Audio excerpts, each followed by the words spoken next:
বসিরহাটে ঐতিহ্যবাহী কোঅপারেটিভ বিক্রির চক্রান্তের অভিযোগ তৃণমূল নেতার বিরুদ্ধে বিক্ষোভ সদস্যদের। বসিরহাটের এক ঐতিহ্যবাহী শিল্প প্রতিষ্ঠানকে ঘিরে ফের বিতর্কের আবহ তৈরি হয়েছে। বসিরহাট পৌরসভার ৯ নম্বর ওয়ার্ডে অবস্থিত Basirhat cooperative industrial union limited বিক্রি করে দেওয়ার চক্রান্তের অভিযোগ তুলে তৃণমূল নেতা ও তার ঘনিষ্ঠদের বিরুদ্ধে সরব হলেন কোঅপারেটিভের সদস্যরা। বিক্ষোভকারীদের দাবি, শুধু জমি বিক্রির পরিকল্পনায় নয়, ইতিমধ্যে ইন্ডাস্ট্রিয়ালের ভিতরে থাকা একাধিক মূল্যবান যন্ত্রপাতিও বিক্রি করে দেওয়া হয়েছে। 1946 সালে প্রতিষ্ঠিত Basirhat cooperative industrial union limited একসময় রাজ্যের অন্যতম গুরুত্বপূর্ণ শিল্প কেন্দ্র হিসেবে পরিচিত ছিল। এই প্রতিষ্ঠান থেকেই পশ্চিমবঙ্গের বিভিন্ন সরকারি বেসরকারি হাসপাতালে গজ, ব্যান্ডেজ সরবরাহ করা হতো। পাশাপাশি উচ্চমানের শাড়ি, ধুতি, গামছা, বিছানার চাদর সহ একাধিক বস্ত্রজাত পণ্য উৎপাদন হতো। শিল্প ও সংস্কৃতি ঐতিহ্য রক্ষা করতে অবিলম্বে প্রশাসনের হস্তক্ষেপ প্রয়োজন বলেই তারা বিক্ষোভ দেখান।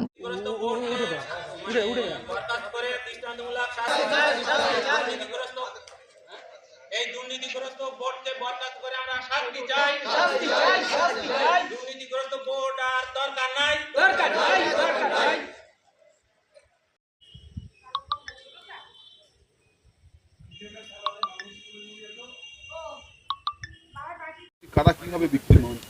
এই এখন এখানকার যে বোর্ড আছে, এই দুর্নীতিগ্রস্ত বোর্ড আর ওই দ্বীপ আর অলোক সর্দারের সহযোগিতায় ওরা এই সম্পত্তিটা বিক্রি করে দেওয়ার চেষ্টা করছে। এখানকার কোনো তাঁতিদের জানায় না, ওরা নিজেদের মতো নিজেরা করে। এখানে যা কিছু ছিল সমস্ত সব কিছু মানে বিক্রি করে দিয়েছে। ওই সামনে দুটো দোকান ছিল, দোকান দুটো বিক্রি করে দিয়েছে।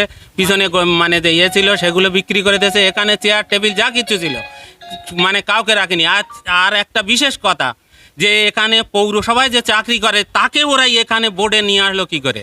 সে তার নাম ভবেশ, সে বোর্ডে এসেছে মানে পৌরসভা থেকে এটা অধিগ্রহণ করবে, নিয়ে এইবার পৌরসভা থেকে ওরা এই বোর্ডের এরাই সব কিছু ইয়ে করবে।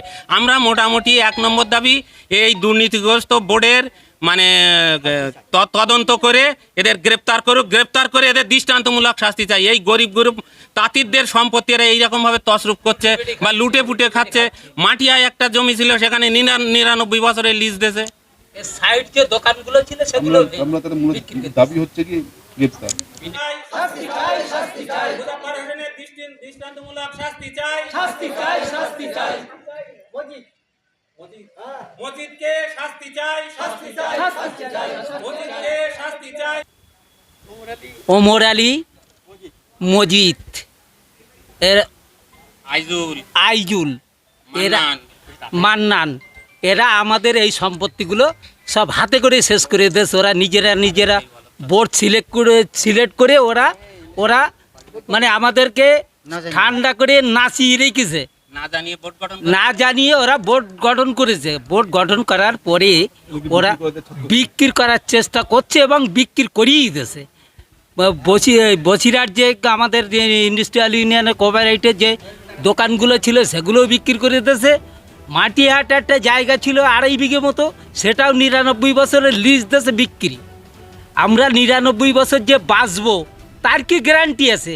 আমাদের বোর্ড না জানিয়ে ওইগুলো করলো কি জন্য? আমরা এটা জব চাই। আমরা সমস্যা, হ্যাঁ, আমরা ওইটা জানতে যাচ্ছি। আমাদের না জানিয়ে ওর কি বাবার সম্পত্তি, ওটা বাবার সম্পত্তি বলে ও লিজ দিয়েছে। হ্যাঁ, আগের আমাদের কোনোদিন জানায়নি। এবং বারাসাত বলে না আমাদের নোটিশ দিয়ে আমাদের এই কোপারেটিভে ডাকিয়ে তারপরে আবার নোটিশ করেছে। যেদিনে নোটিশের মিটিংটা হবে, আমার নাম মোহাম্মদ জিয়াদ আলী মোল্লা। আমরা সেইভাবে আবার চালু করতে চাই। যারা আছে যেমন মুজাফফর,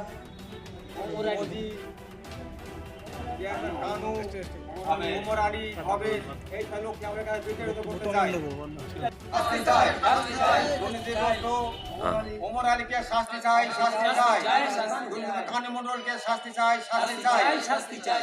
এই শ্রমিক ইউনিয়ন যেন কোনোদিন বিক্রি না হয়। আমরা বিক্রি করার বিরুদ্ধে থাকবো। আমরা যাতে এখানে প্রতিফলিত হয়, আবার তাঁরা কাজকর্ম করে খেতে পারে, আমরা সেই রকম সুযোগ সুবিধা এখানে পেতে চাই না হয়। শাস্তি চাই, শাস্তি চাই।